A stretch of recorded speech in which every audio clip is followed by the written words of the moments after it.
so let me tell you a little story. Please do. Every time we record, I am greeted with a reminder of my executive dysfunction. Why is that? I have a chore that I've been putting off. And every time I sit down to record at my desk, I'm reminded, oh yeah, I needed to do this chore. This chore has been around since, oh man, how long has this chore been around? July?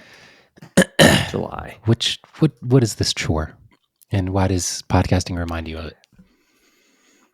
I need to sell the computer I'm currently talking to you on. Oh, yeah. It is. Well, it's very not.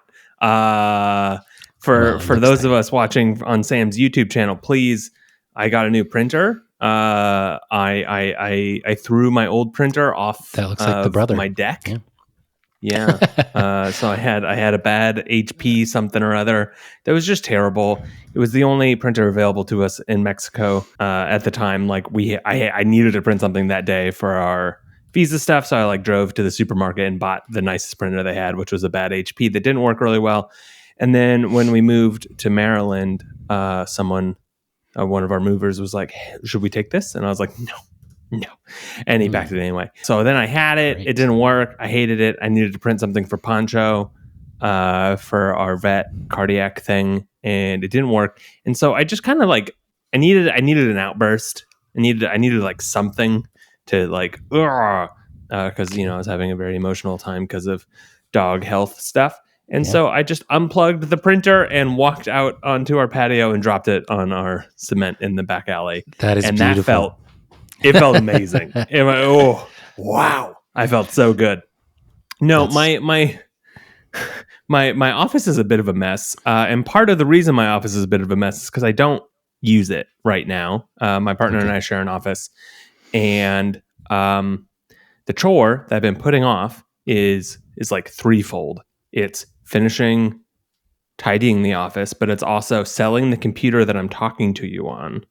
Okay. So I can use my desk again because I have an M1 iMac that I used for 2 years, and then I upgraded to a MacBook Pro over the summer when I was taking that glass trip to the Pacific Northwest. Okay. And I need to move my desk to a different wall. Oh, wow! So that's I'm going not to change. in. I'm so used to seeing you. Oh yeah, that's so where I record in the A-frame loft area of the living room. I thought this is going to be obviously a really cool backdrop, but my light is going to be great because I have these giant windows lighting me all the time. And then I realized this is awful for video.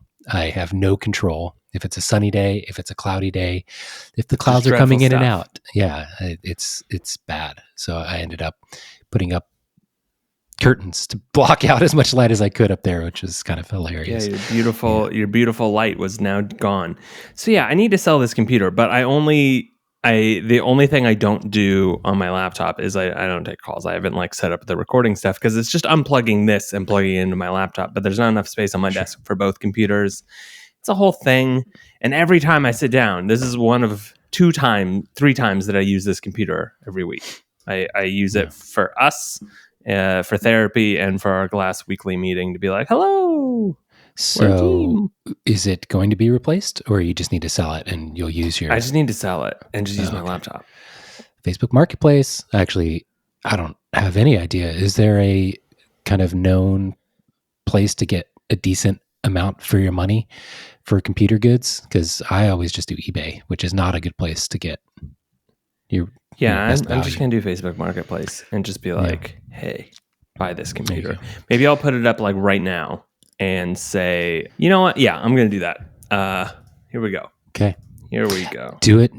Yeah. Then you can check one off your list. Am I going to be on the... You're going to be in my Facebook ad. All right. About this Mac. My problem is I decommissioned-ish my old MacBook Pro Intel chip, and it basically just is like an at-home server, always sipping stuff, backing up to Backblaze. And, I can remote into it if I need. And it basically houses my master catalog of everything that's synced to the Lightroom cloud system, which is great. But now that I have a new M-chip MacBook, I'm going to take my old M-chip MacBook and swap it out for the Intel one. So my Intel machine, it's so not worth any money. I don't know what to do with it. Oh now. my God. Just keep it as like the last Intel chip. I also have one of those laptops sitting in this little white container thing, this shelf behind me, where I meant to sell it and forgot. Yeah. And now it's the problem with worth like that $20. is like, after 6 months plus of procrastination, it's depreciated so much in value. It's almost worth it to just keep as a artifact.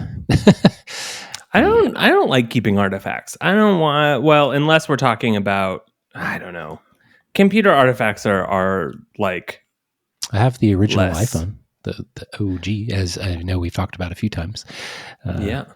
Yeah. You're one of the first to upload it. We can't map metadata to it because of how they do. Yeah. Tragedy. Metadata. Anyway, so every time we've recorded since July, I've sat down and felt not great. Right? Just like a briefly, oh, look, a thing that I've been putting off. Sure. Because I don't like doing like things halfway. That's really hard for me. Like doing a chore, like half of it. Like, now you've taken the photo and you can follow through and not be halfway, at least on that one task. Yeah, we're going all the way to posting. Create new listing. I would like to item for sale. Here we go. So title. Old pink 24 computer. inch. No. Pink 24 inch M1 iMac. How much are these now? How much should I sell this for? Like $750? That's what I was thinking. You know what? I'm gonna put 900, and then I'm gonna immediately change the price to $750. Okay. Why? That's gonna be great. Psychology. Yeah, psychology. I'm such a psych man. Used like new. Processor type M1, baby. The M chips are, I think, going to have a lot more lifespan than Intel chips ever had. My iPad Pro from like 4 years ago, I want to say it was the first M chip they put in an iPad. Maybe not. Yeah. Yeah. It's still like flies. I have no issue with my iPad speed whatsoever. I don't do anything super intensive on it, but there is no lag in the OS, nothing. And I'm curious what Apple's going to do when their OS updates, when the chip can handle newer OS updates so well that people never have a need to upgrade. They'll have to like start artificially locking down features on older chips just because. I mean, I'm sure they'll come up with new features that do necessitate a faster, newer chip for some people, but battery life, man. It's all going to be battery that's life. True. That's true. Yeah, the battery. That is the number one reason I think a lot of people upgrade their phone every year. Is because you get that battery adrenaline rush. Like, oh my God, I still have 10% as I'm going to sleep. It's impressive. So I launched Insight. You always have 10% of your battery. I know. My phone is charging right now, by the way. Just for the first time in like 3 days. Yeah. Yeah. This is very exciting. Yeah, sorry. I didn't want to, we can talk about Insight. Hooray, celebrate that. But first, I would like to publicly shame you for always having a near-death phone. Yeah. Well, I did buy a pretty good deal because Apple discontinued them. I think because they switched to USB-C and they killed off the magnetic battery pack. It's a Lightning, and I bought like 4 of them just because they're a pretty good deal. Now, I think they were $100 when they launched. You can still find them in little surplus stores or outlet stores. I don't know what you'd call them now. Brand new for like $50. So about 4, and I'm hoping I will always have battery. And actually, I see it as an advantage. I'm guessing Apple discontinued it because they'll probably make a newer version with USB-C because they want to keep things, the same. But I like having Lightning on a battery pack and USB-C on a phone because it gives me options. Because I have so many Lightning accessories all over the place for charging. I don't want to immediately be locked into USB-C for everything because it's, not the reality of life. Yeah. So you launched Insight. yes, I'm a little tired if you happened. can't tell, but everything It's is out. running. I've only had to do 2 support calls for very obscure issues. Like on... Yeah, I was just like, hey, let's just FaceTime because they're like people on my Patreon or whatever. So Amazing. yeah. So this is where I was curious to see about like these random edge cases of issues. There hasn't been anything major, but here's an obscure one for you. Ready? In Nikon cameras, if you shoot in Adobe RGB instead of sRGB, it adds an underscore to the front of the file name. Who knows why? That's not something you can change. It just does. And because of the way I parse some of the information to like identify who's sending a photo, I do that using an underscore. And so it breaks part of the workflow, and it's just hilarious. And I was like, why are you shooting in Adobe RGB? He's like, I don't know. Probably because it happens. Recommended somewhere in some setup, but sRGB all the way, in my opinion. And so that solved the issue. But it was just like, what is happening? Why is his camera adding an underscore to the front of all of his file names? And I don't know. Nikon, that's just how they do it. What a weird thing to come across. Another one was just somebody... Oh, anyway, mysteries. Yeah. That is a mystery. Why would you need to see in the file name the fact that something was shot in Adobe RGB? It's odd. One of the great joys of making products is all of the fun mysteries that just exist that are waiting under the surface. It's also really fun to see the range of excitement and enthusiasm. Some people sign up without even using the trial and pay immediately, which is fine. That's cool. And then like don't do anything. Cool. Don't even send off like a test. And hopefully they will, and hopefully they don't like forget that it's a cool thing that they should be experimenting with. But other people will like sign up, of course, and run like 100 renders within 10 minutes. And I'm like, whoa, okay, pump the brakes. And other people still, to actually my benefit, this is amazing, took my video walkthrough of like how to set up, I think it was a Nikon user, and wrote all the steps down to share with their fellow patrons. Like, I was like, I actually already have that. I wish you had messaged me. So that's clearly not big enough on the website as a, hey, if you're having issues, you can email me for the step-by-step instructions. So they wrote every step out manually. I was like, wow, that's very kind, but also a lot of work to just do out of the kindness of your heart. I'm impressed. That's what kind people do, man. It's the best. Well, I'm thinking back to when I would review stuff like this more regularly, and I guess maybe that would have been something I would do if it was a product I didn't develop and already know really intimately. I guess I would probably do that as a way to just create appeal for people to find my review and dive in. It's like, oh yeah, here's a shortcut on how to do it if you don't want to watch the video. Anyway, yes, it's been cool. Really, thankfully, not a whole lot of questions. Might today, if not today, maybe tomorrow, do like a bigger public push of the fact that it's out. But I just wanted to have the first wave of users kind of surface any issues. It's been great. And you did a wonderful job with the website text.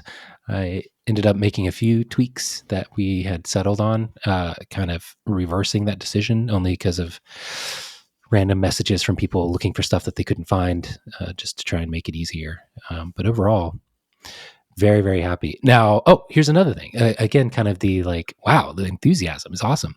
Somebody is making an animation of the whole process with like a little camera body, and then it like sending to the phone. They're making it. No cost. What? They already sent me a draft, and they're like, hey, does this look cool? I was like, yeah, it does. They're like, okay, let me know your tweaks and we'll make adjustments. And I was like, okay, this is great. Thank you. Wow, that is handy. Yeah, it's pretty cool. I want people to volunteer work for me. Someone make me an animation for Glass. They already use in their company. And so it's just sort of like a, not like really costing them anything. But yeah, animations are the way to go if you can pull it off. It's hard to do because I think it kind of it sets the tone of the brand in such a way when things move like that, when they're animated, like that really sets a tone for what the brand is. So I think that's kind of hard to get right. But as long as the process and workflow is clear, I don't even care that much about the if it's too cartoony or not cartoony enough or something like that. It's just like, because people seem to have a range of understanding, even though I think it's very clearly laid out on the website. I was talking to somebody. The person with the Nikon hashtag issue, I think. And I was like, did you try sending one from your phone yet? And they were like, what do you mean? I was like, oh, you can send a photo right from your phone into the message stream. They're like, what? I didn't know that. I was like, yeah. So anyway. I spend so many times putting that in so many places. I know. Well, and I do this too. Like, it's hard to know what to even look at and read if you're not sure. Like, one of the critiques I got back, I sent the website to, this is something I think everybody should do with any website. Send it to people who aren't photographers at all and just say, hey, what do you think this website is? Or that's what I did for like my wedding business website, because I wanted people who, if you randomly just presented with a website, how quickly are you, without them having looked for it, how quickly can they figure out what it is you're selling? And if they can understand and give you positive feedback without any explanation or context, that's a really good sign. So anyway, I sent it to a videographer, actually, who's one of his critique points was, this looks really good, but if somebody just came across this through an ad or something online, I don't think they would understand what it is. It's like, yeah, I'm pretty sure they wouldn't. And that's probably okay. But, unless you really take the time to read, if you have literally no idea what generative AI is or how it might work to help you, The feedback of, well, unless they read what's written, they're never going to know what this is not as devastating as you would think. That is, that's fine. That's just normal stuff. You do have to read the internet, folks. I do think an animation goes a long way. It's tricky. I've always, even with the branding process way back in like August or something, 19 years ago, it's tough to figure out, how do you promote something that doesn't have a physical product, right? With presets, that was an issue. And one of the things I did was to help solve that was create a box and then a print of signal flow, almost like an old software product box. And I would use that in the videos promoting signal flow, my preset, as a prop to kind of give some actual tangible sense to the thing, which worked really well. And I think what I'm going to do, I don't have access to the Cricut printer anymore, but I should be able to have somebody do it for me soon. I want to print the Insight logo and make it a sticker that's on the back of my camera and kind of hold that out in front of the video and like use it as some way to add some tangible sense of what this thing is when it's, a software tool that can't be physically. I think you should have a little kit you send people. You can pay an extra $20 and you can get that would be cool. Whatever. Your totally little into that. That would be cool. Maybe a little. I had a really terrible idea this morning. Can I tell you about my really terrible idea this morning? Is it a workshop in a box? Oh my God, it is now. Let's do a workshop in a box. Isn't that cool? Daddy's got some camera lenses that he needs to buy. Let's go. I'm daddy. And I'm baby. Okay. I'm baby. I'm daddy. I'm mommy. I am in need. We can just edit that part out. You don't have to put the internet of me saying I'm baby. Well, you can leave the baby part. On a pretty wild trajectory of YouTube stardom. So we need to be extra big fame. Thoughtful of big fame coming up. What you say, what's in the podcast. Oh my God. Glass is on TikTok as of today. I hate everything about that sentence. Do not follow us on TikTok. It is just going to be me reposting the reels that I posted to Instagram, which is also a fine place to not follow us. Don't follow us there. Follow me on Glass. The workflow and processes of making all this content that has to be spread across all these platforms? Yeah, great question. I mean, it's fine. So like the first few reels that I made, I just did my dumb little clips from the beginning of whatever the video was. And so that wasn't hard, right? This one that I did today was a little bit more involved because I tried to pull every nice thing I said from the YouTube video running down. So like one of the monthly videos that I'm planning on making is just a walkthrough highlighting all of the favorites from the monthly category. So I did this for the first one for Framed Month, and it was really great. I really enjoyed it, but I kept it was just me drinking a glass of wine, looking at my computer for half an hour, talking about what I liked about photos, and then editing that together into like a 10-minute video. And that's great. But I said, great, amazing, beautiful, by the way, this gorgeous, light is getting wonderful. Progressively just so awful on you. It's hilarious. Yeah, my gosh. Ooh, I feel very blessed by this sunshine. I'm taking the W. It was 28 degrees when I went outside this morning to take our dogs for a walk. Poncho hit some black ice on the path. He was just like walking along, oh my God, I'm going to die, and was fine, but it was really touch and go there for a second. No, so the creation process is fine. I don't love it. There's like short form content is not. I will say, I don't know that we've mentioned this before or if you have a preference, but for short form, like Reels type content or TikTok, I really like the app. It's an iOS app for video editing. It's like, that seems like it would be clunky and annoying, but it's so much better than trying to edit it in Final Cut or something like that. It's an app called InShot. Highly recommend. InShot, CapCut, iMovie, one I hear a lot, etc. InShot's the way to go, in my opinion. It does everything you need, and my opinion is you should not be making short form content. Walk into your nearest body of water, touch some grass. Short form, it's going to kill us all. Yes. I just don't. That's a great. That's going to make a great reel for this podcast episode. Yeah, I'm curious. I didn't. Our last episode, I didn't have time to make into a little teaser reel, but this one, I'm certainly okay. But aren't you using Riverside's little just button that makes them for you? No, Riverside's awful, and it's a newer feature. And every time I've done that, it's awful. So no, maybe I'll try it. It's been a couple months, but I think they only launched that like 4 months ago or something. Yeah, I tested it with because we were. I was planning on doing some interviews with folks on the Glass YouTube channel next year, and I was like, I gotta test them on Riverside.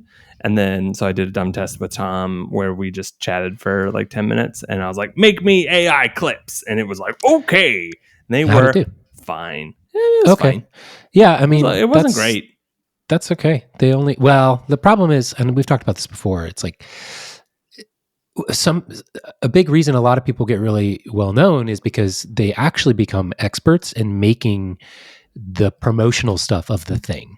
So if it's a YouTube video or a podcast and the actual core thing itself is poor, like it's not interesting conversation or it's not, whatever, but they're experts at teasing out whatever they need to like make it clickbaity or just bring in the traffic. And it's just fascinating to me how Can you do that for me? That would be great. I wish. It's so much work. I mean, I remember struggling big time with this, with Patreon stuff. I was like, so I have to make all the Patreon content and then I have to make the content to promote the content. This sucks. But I got pretty good at it for a little while. And then I just was like, this is not fulfilling. This isn't edifying or gratifying. None of this is great. I guess it was a bit edifying. Like I did learn a lot, but. Ugh. And there's also, like the 1,000 people giving you money every month. That's nice. Well, yeah, for sure. That's been a slow build to get there. It was years of work to get to that. Yeah. And honestly, I don't know where the biggest wave and growth really came from. I don't think it was from the promotional side of things. I think it was mostly from, I don't know, just slow. I mean, probably just slow word of mouth. A love and overnight success that takes 5 years. That's the dream. Exactly. And that's actually interesting to bring back to insight. Something I was thinking about was trying to set expectations and think about what would, a good goal be or something. But even though I don't believe in goals. And one of the reasons I'm so comfortable with it being a slow thing is, I remember a point where somebody was referring to me and my work and talking about me and, like, oh yeah, like he's known for this prisming thing. And I was like, I am?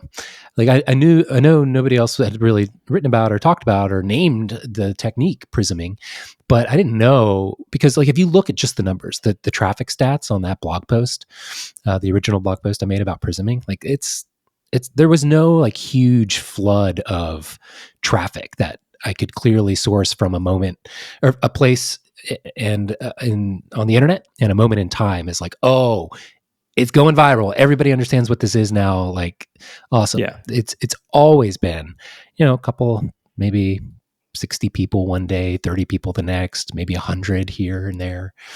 It's always been like that. Just this slow sort of drip of people stumbling on the post, searching for prisming and finding it, and then get enough years of that steady proliferation spread, it becomes a thing. And so that with Insight, I've been trying to like keep that in mind and keep that in check. Like, okay, yeah, if somebody super huge on YouTube makes a review video and like it goes crazy, that's great, but it's certainly not necessary as long as, as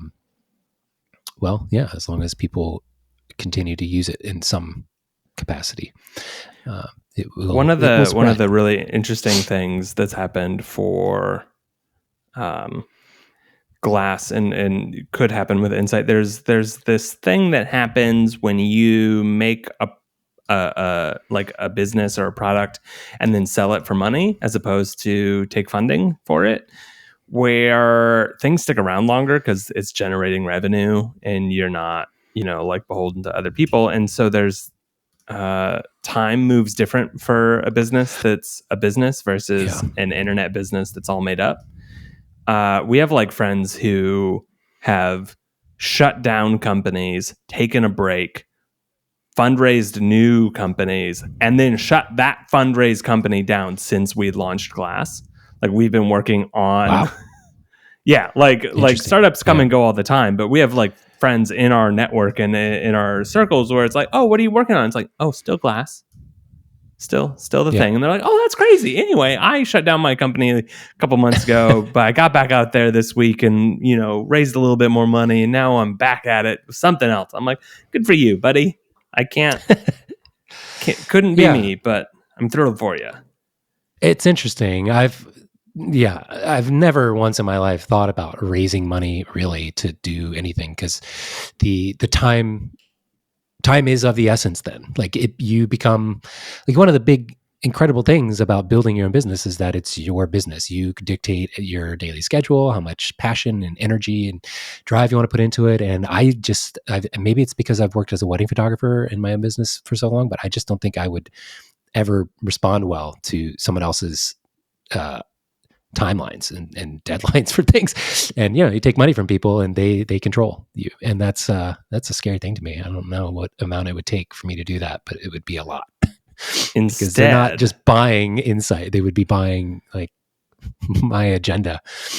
And, well, they're also not buying Insight. They're only buying like 12% of it, but also a board seat and maybe two board seats. And now that they control it. Anyway, it's a whole thing. I studied all of that stuff for a while, and then I was like, no, I'm going to forget all this. This is stupid. Yeah. Anytime you've ever asked me a question about fundraising, I immediately watch you dissociate, right? You're like, oh, this is a fun topic that Daniel knows a lot about. I'll ask something and I'll like start to answer, and your light, the light in your eyes just off. Dies. And your brain is gone. Well, one of the things, it's really sad but obvious that this is the cycle of so many businesses. I didn't know it at the time, but I've done at least 3 or 4 calls now for companies like a gallery host or something like that, whose product I use, and they know me and know that I'm known as an educator, so they partner with me and ask me all kinds of consulting types of questions for their product, and that's great, whatever. But then at least 3 or 4 times now, they've put me as a reference for funding private equity or whatever company to have a call and get some feedback about the product, where I just give my candid reply. And every time one of those companies has got basically bought out, they die. they lag. And I'm like, this is such a clear pattern to me. Who are these companies that want to buy companies that will then die? Like, I've never once, and maybe it's just how sometimes you get lucky, sometimes you don't. I mean, I guess that's similar to VC funding and how that works, which I know very little about. But like, don't they know that now the incentives are misaligned, and the people that started the company can essentially, I would assume, cash out, and they're not going to care about the product anymore. It's going to iterate way slower, and it's going to lag, and then it's going to die. Maybe that doesn't happen sometimes, and that's well, there's money to be made for, there, right? Like, so the subscription services, like an example of this, RIP to one of my favorite website builders from back in the day, and a beautiful social network that was way before its time and died a terrible death. Verb.com, VIRB.com. Shout out to Brad Smith.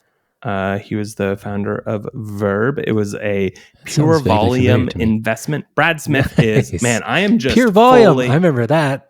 Yeah. I would go around the computer lab at my college and play every morning at like 6 a.m. my little emo project so that it would jump to the charts in pure volume. And then that would kick off its, because they had a professional top 10 chart and then an amateur or something like that. And I would always milk those stats by just going around in circles at the computer lab and get plays that it would then build on itself. It was awesome. Sorry, continue. Oh, I'm moving my computer to the left in hopes that it helps for a minute. We've got another, 20, 30 minutes on this guy. So that sun's going to reach me soon again. So it was funded by Pure Volume back in the day. And it was just like a really great little social network that was in response to the MySpace days. But it had the unfortunate problem of being different and not as good as MySpace or not as prolific. And then Facebook happened. It pivoted, which is the thing that I always felt like MySpace should have done. It pivoted to being a website builder because you already had your account, you already had your information. So like, now let's just charge you $10 a month, have a really beautiful, easy to build, drag and drop. What you see is what you get. Website builder.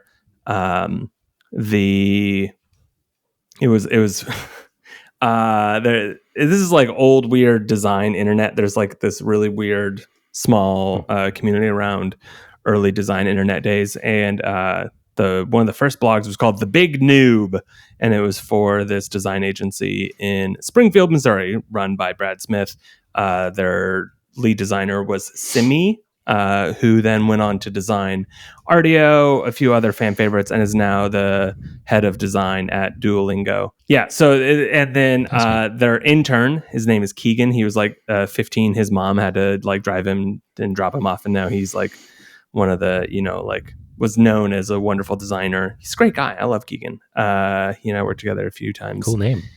Yeah, Keegan Jones. He and I both got kicked off of MySpace at the same time because we customized our MySpace profiles with like plugins and Flash and design and whatever, but we covered up the ads because it made it look better. But his design was way better, so he got like a little bit of press for getting kicked off. I got nothing. I just got kicked off. Anyway, so Verb, this beautiful website builder, and it was pulling in a couple $1 million a year, just at its height. It was like 1.9 million maybe. Nice. Had a team of 10, 12, and then it got bought by GoDaddy. And here's where the sad story always ends, right? So GoDaddy bought it for whatever, a couple million, like took it over, and then eventually, after a year or two of like funding development and funding the team, they laid everybody off, stuck a single engineer on it for maintenance and keeping it running, and left it. And it continued to generate revenue. And over the it took them another like 5 or 6 years to finally shut it down. I had like donated, I donated a couple of photos and like had done some development stuff where I'd like develop clients' websites on them. So I was like known to the team, buds with the team. So they gave me a free account. Nice. And so I had like a couple of free websites that I like ran on there forever that then I had to start paying for elsewhere on like Squarespace or whatever. RIP, miss it every day. But GoDaddy made $12 million by letting it sit there and be vaporware, give or take, over the years before they then shut it down. Okay. So that's why a private equity company will buy something and then extract all the value from it and then shut it down. Because like the for them, it's a thing that it's like, oh, well, we want that $10 million over the next 5 years and then we can kill it. We don't care. Versus like, oh, it'll make 10 million over a longer time if you invest in it and like put forth effort in. Okay. So it's just the people who are founders of the company or whatever just want more money up front right now. No, like, Brad, why don't they just sit on it? That's so weird to me. Because it depends on like the situation that they're in. Like Brad couldn't keep putting money into the thing that was clearly not a successful product, right? Like it was a fine product, but because they'd taken an investment and because there were different competing interests, it became a whole thing. Okay. But so like that's that's a fascinating thing to me that I don't understand. Yeah, to be clear, this is like one of the best instances. A terrible instance would be like Toys R Us or like Sears, where like a massive private equity group comes in, guts everything, destroys the pension fund, and gives themselves hundreds of millions of dollars in bonuses, and then tanks the thing and lays everybody off.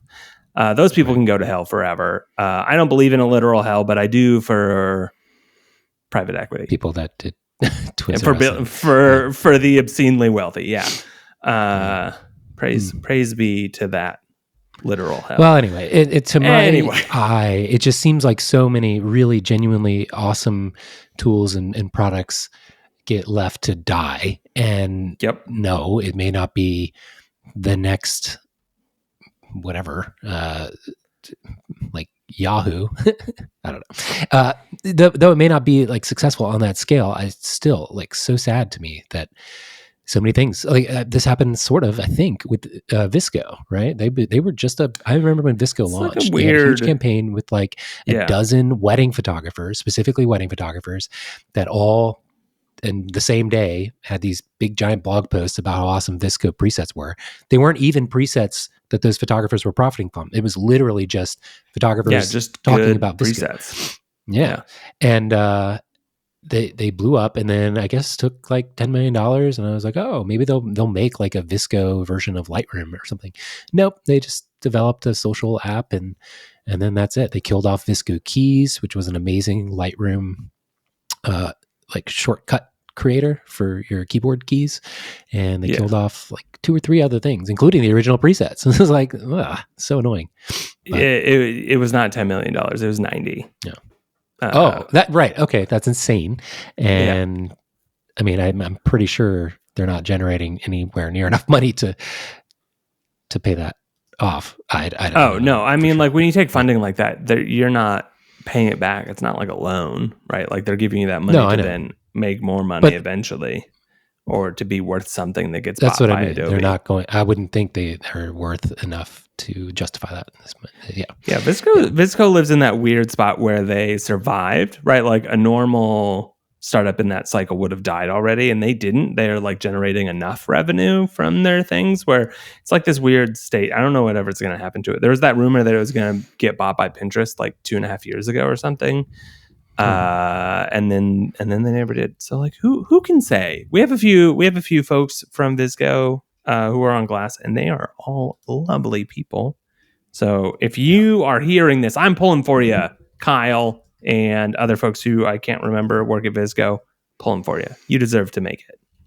I hope. Well, I don't know if you deserve to make it. I hope you have a nice time while you work there. I don't know. I don't know. Internet's broken. I don't know what, like, I know that's a thing I always keep coming back to, but like our funding cycles for these things are broken. How we consume content and how we pay for things is messed up. And like, you know, I understand that I also help run, you know, a subscription service that costs money every year, and that's expensive. And, you know, that's not, you know, like people are like, oh, yay, Substack is going to save media. It's like, no, it's not. It's going to save your favorite journalists. It's going to save your 12 people who are getting $5 a month, but that doesn't scale. I can't give $5 a month to everyone I love on the internet. I am already broke from doing that. Right. Like and so it's like, I don't know. I know. I know what you're getting at. It's an interesting time. I've been thinking I need to sit down and take a look at all my credit card statements and do a nice purge of the subscriptions that creep up on you. I did that during like March or April 2020 with all the COVID stuff when weddings just evaporated. I was like, whoa, okay, and I was easily able to cut out like $400 worth of stuff. And I was like, yeah, I don't need this. What is happening here? Like, it's crazy. That is a lot of money to be spending every month on things you're not using. I wouldn't recommend it. Well, I mean, some of it, I was using, but most of it, I was using in some way, but not enough to like make it worth keeping around when I had no income, like assurance of what, things that were actually going to happen. Anyway, yeah, it's interesting time. Now the, whole approach, I wish Insight could be like something you could just buy as a one-time thing, but the entire point of it is that these are completely unique generations, and so that requires computing power that costs money. You have to cost money. It does. I have looked into being able to run it like entirely local on like a home built little stable diffusion thing, but it's just that would cost actually even more money, like for sure. So it's not worth it, but it's doable. Anyway, fascinating times. It's nice to have a thing out in the world and have people experimenting with it, breaking it, keeping me on my toes. My initial thought of like feeding all of these lessons into training Insight itself on how to basically be an AI support thing. Like, oh, you can just message Insight about how to set up FTP or whatever. But like all these edge cases are so weird. I don't think that's going to be possible, sadly.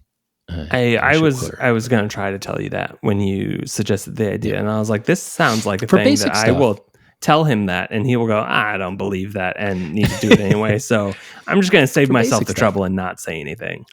Yeah, I love that. And honestly, the issue with support is that people have a natural hate toward talking to a bot about things when they can tell it's a bot. It's like, no, just give me the person. I want to talk to a human. So that doesn't, nurture a good customer experience when you're. I told you about my swearing trick.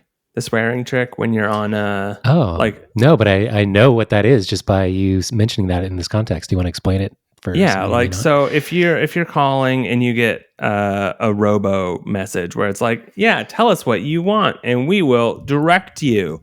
Just swear. Like you can I just go straight to saying fuck. But you can maybe get there with lesser words, but you just say like, I just want a fucking human, and it'll be like, oop, someone's mad, and then you get transferred to, sometimes if it's a large enough company, you get transferred to the division of folks who are there to like specifically train to deal with very angry people, which is wonderful because I'm not one of them, right? So you like, I'm not actually angry. I just swear like an angry person to get to the people faster. And then you can be like, hi, I'm Daniel. Sorry. I hope you're having a nice day. I need your help. Right. Kindness is the best. So it's free to be kind. It's free to be kind to your customer support people. They're having a much worse day than you are. That's probably accurate. Have you ever had a phone support job like that? I guess technically I do now with Insight. I've already had 2 calls. Yeah, you're it was phone fun. Support. It's like, this free is awesome. phone support. I love that. I'm going to throw it on the website. This is the loophole to getting a mentoring session with me. Just buy Insight and have an issue, and then we just start talking about, your inquiry. I'm really excited to see what this does for my photography. Well, while I have you, can we just have I just have one quick question, and then 2 hours later, your $30 worth is living the dream. I have not I don't know that I'm going to be able to sustain, by the way, for anybody listening.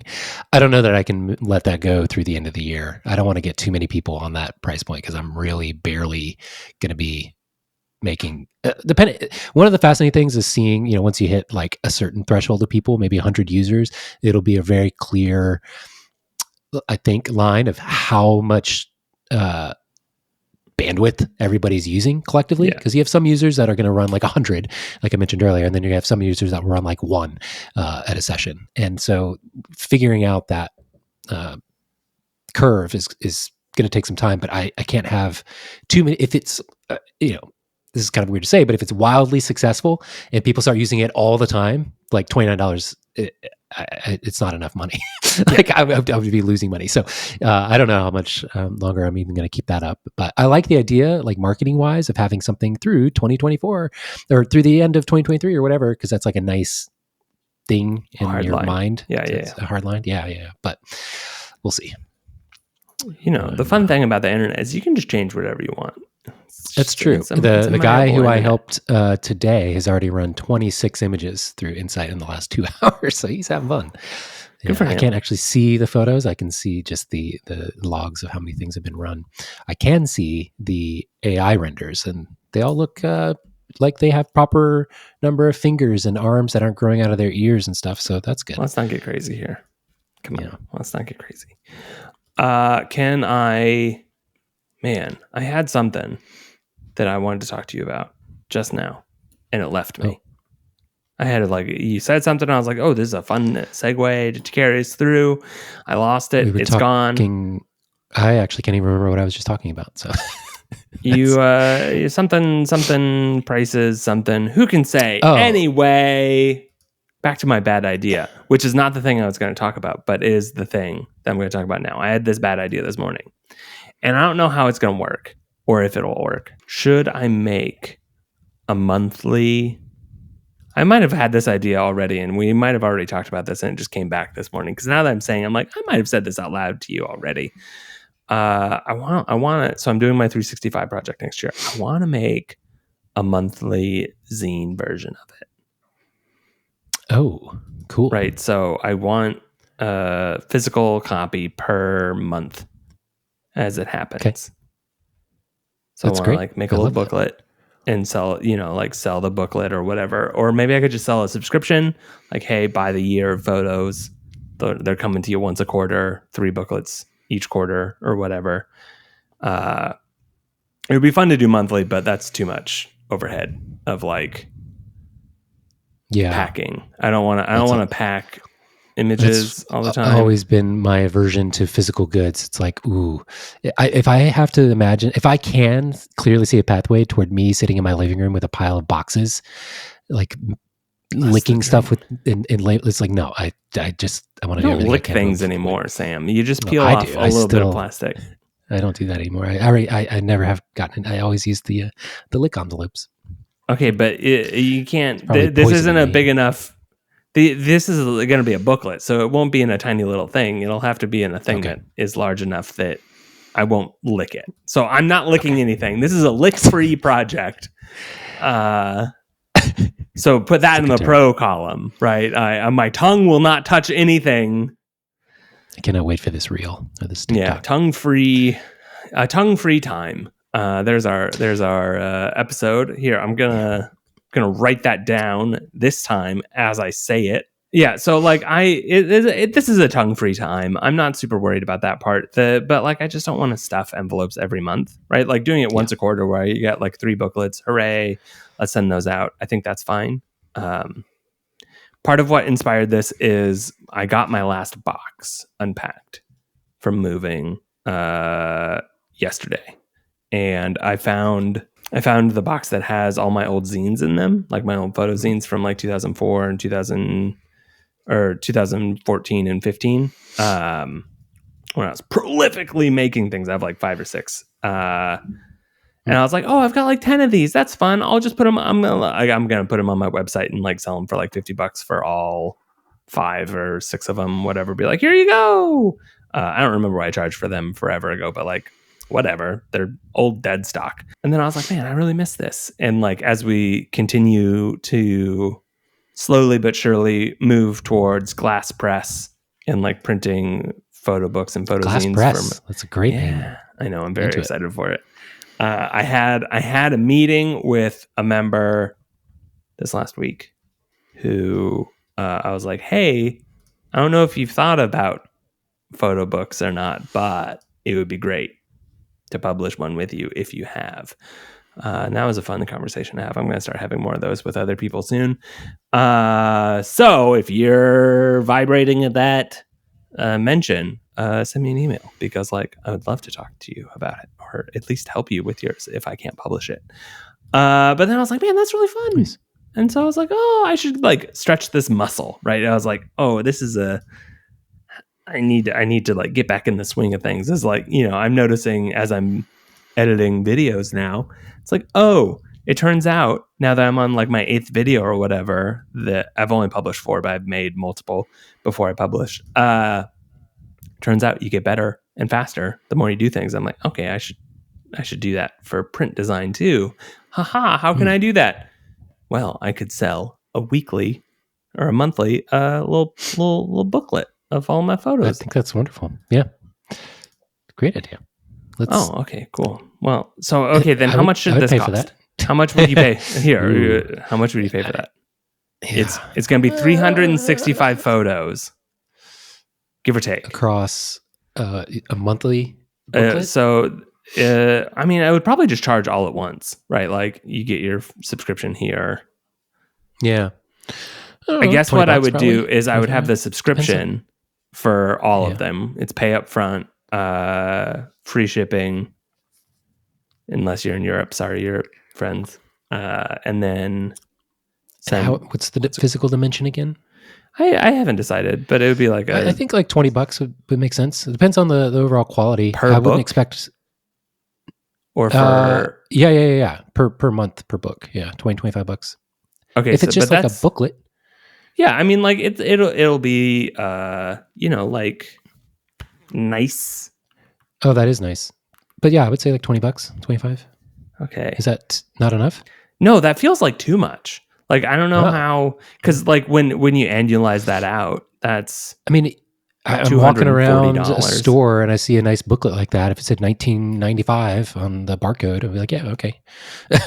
Right. Especially since it's like, it's not some generic stock photography. It's actual work from a photographer, an artiste. So, some of that money and built-in value is going to just support the thing. I think that's pretty inherently understood by people. So yeah, like $20-25, I would think. Now that is going to look scary as an upfront, like it sure is. Pay me annually, but yeah, I could charge quarterly, but then it's still $50 a quarter or whatever. Yeah. Yeah, I don't know. I could do $20 per individual thing and then discount the. Sure, that makes sense. The thing. Get it down to like $12 as a discount, 15. Yeah, that's cool. Okay, cool. Well, I'm gonna do this right now. Just like I put that thing. Oh my God, I haven't checked Facebook messaging messages. What do I got here? Do I got anything? No one's bought my computer yet. God damn it. Oh, that would be so cool. What a great way to wrap up the recording if your computer had been sold. Alas. In its sights by the end of this. Sorry. Have you ever sold something on Marketplace? I have not. I have sold so many things on Marketplace. I mean, I've moved internationally twice in the last 3 years. I wasn't sure how popular Facebook Marketplace was in other countries that you lived in. I feel like that's the kind of thing where everybody uses it or nobody does. In the Netherlands, Facebook Marketplace is not that well known, but because they have their own just version of Craigslist called Marketplaats. The Dutch in their infinite, so Marketplace. It's just called Marketplace.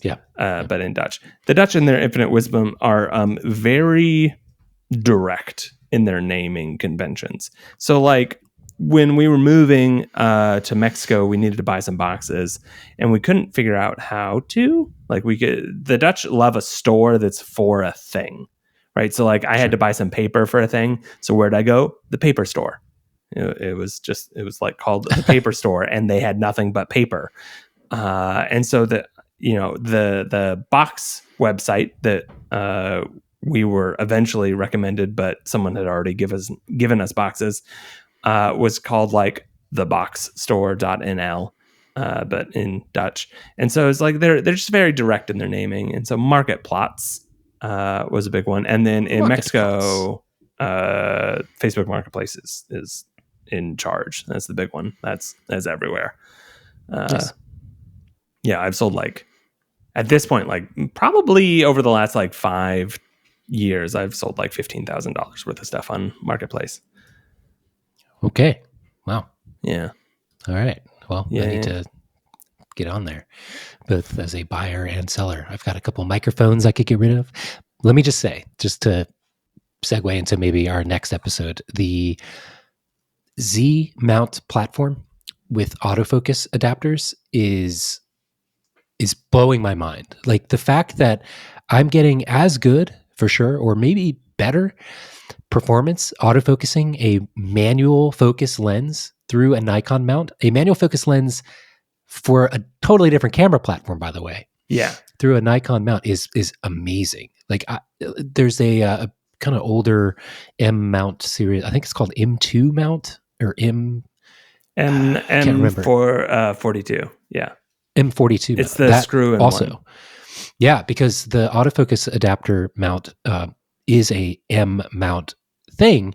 You can adapt lenses that aren't M to be M, and then so you can basically put an adapter on an adapter and have it work through the M mount autofocus adapter. It's crazy, so cool, and That is cool. yeah, I just Sony has had a lot of autofocus adapters over the years.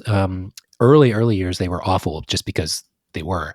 Now the same company, TechArt, that makes the adapter that I'm using on the Z mount, a friend of mine had the exact same one for their Sony camera, and it was not as good. It was clearly lagging, and it's possible they sent him like an early release version to review, but I'm pretty sure it's the exact same one. And just something about the Z mount platform, the autofocus performs way better. So like all these older lenses, I'm looking at with a completely fresh take. I've got an old 40 millimeter f.7 lens. Pardon? Yeah, it's crazy. You want me to go get it? It's so crazy. Kind Let me of, get yeah. it. This is just for me, everyone. You don't get to see this, or I guess you will, but like if you're watching it on Sam's YouTube. I need to trim my beard. I really need to go get a haircut. I have a problem. My biggest problem here is that when I moved here to Baltimore, I needed a haircut, and I saved it for here because I wanted to test out a new barber, and I felt like a little bananas. And so I like jumped the gun and booked a place out where my parents live, which is an hour and a half away in rural Maryland. And it was amazing. The dude was incredible. He was so good, so thoughtful. And it was one of the best haircuts I've ever gotten in my life. And so now I'm comparing all haircuts to that guy, and that's unfair. But I don't really want to drive 3 hours round trip for a haircut and a shave, but I might. I don't know. Who can say?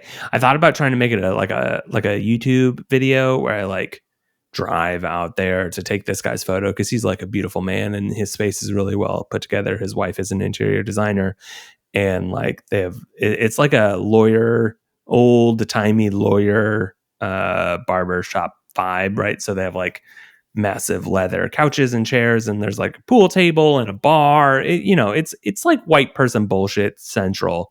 And it works for me because I am a white person, and I love a sipping a whiskey when I get my hot towel shave.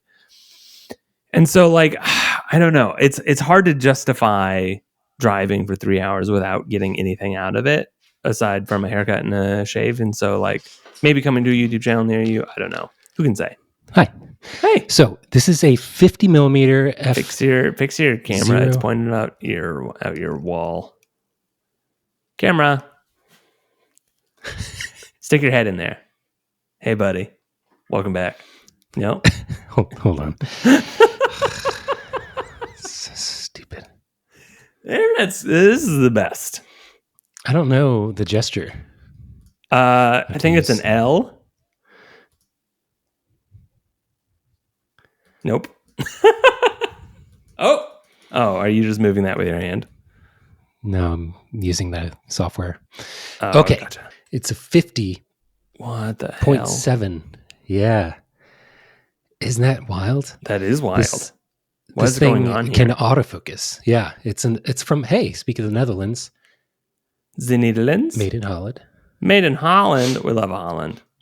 The catch is the focus distance is like, it's fixed focus. So there's only one focus distance that you can really have. So autofocus doesn't really help that much. I mean, it's kind of cool that it can mount and actually be usable, and it's a very close focus distance. So as a portrait lens, it's kind of doesn't really work, but it has a crazy shallow depth of field. Really a wild look. I need it. That's it.